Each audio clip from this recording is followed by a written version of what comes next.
Hello everybody, welcome back to Popped In, your home for all things pop culture. Today we're going to be diving into quite possibly the biggest topic coming out of the premiere episodes of the new Obi-Wan Kenobi series on Disney+. So, before we get into it, of course, there are going to be major spoilers for the first two episodes of Kenobi here, so if you have not seen it yet, be sure to save this video and come back to it after you've seen them, and yeah, you can find out the topic of what this video is about, and yeah, we can go from there. So, pretty much everything else in this video is going to be major spoilers for Kenobi parts 1 and 2, so you've been warned. So let's go ahead and dive on into it. So one of the biggest moments coming out of this was from the end of episode 2, whenever Reva, the third sister, is trying to hunt down Obi-Wan Kenobi and Princess Leia.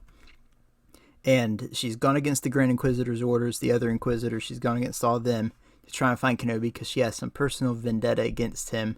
She's tracked him to this warehouse where she's able to, corner him. She reveals to him that, well, not quite yet. She hasn't revealed Anakin is still alive, but the Grand Inquisitor comes in and tells her, "You're done.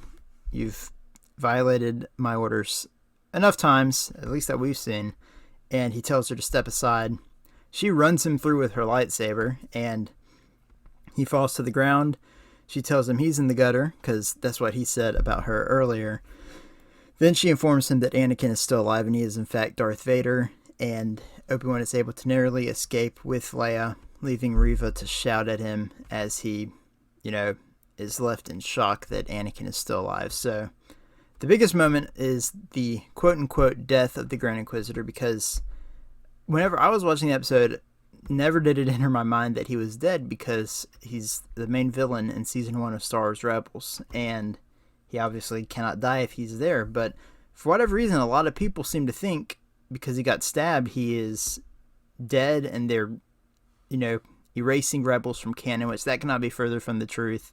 You look at the Ahsoka trailer that came out at Star Wars Celebration, Rebels is not going away. That's what a lot of the upcoming shows are centered on. That's what The Mandalorian is kind of centered on, is that story. So yeah, they're not about to decanonize Rebels is a major part, just as major as the Clone Wars is, and you can see how big of an impact that is. And there are different tiers to Star Wars canon where they decanonize certain elements, like we've seen with shows like The Bad Batch and the Clone Wars. They've decanonized elements from like novels like the Ahsoka book or the Kanan comic.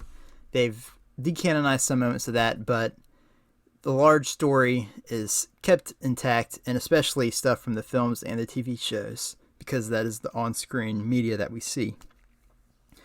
So no, they're not about to erase Rebels, so if that is a fear that you have, do not worry about it, because it's one of their biggest pieces of content from the Disney era of Star Wars, so they're not about to erase it.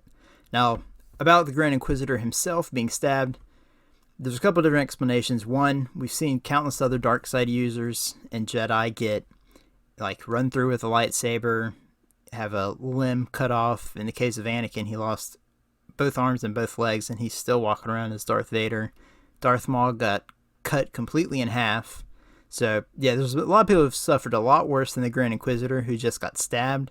And also the Pounds, his species, they have two stomachs, so that is another piece of evidence backing up that he is not dead. So, yeah, it's a lot of overblown, fear or exaggerations that he's dead, and mostly people are morphing that into Rebels is no longer canon.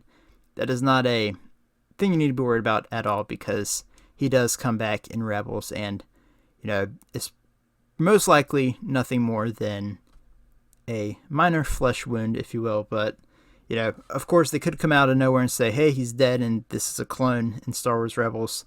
I doubt that's what it is. So, unless something crazy like that happens, this is what I imagine is the likely story behind it. So, yeah, that is about it for this video. I just want to talk about that because it's been a major thing that I've seen people talking about ever since the episode came out, and it's been something I've not understood a lot of people's thoughts on it. But thought I'd make this video for you guys to see, and if you enjoyed it, be sure to leave a like, comment, and subscribe. It helps me out a ton. It lets me know you guys enjoy the content over here. So thank you all so much for watching, and I'll catch you all in the next video. Goodbye.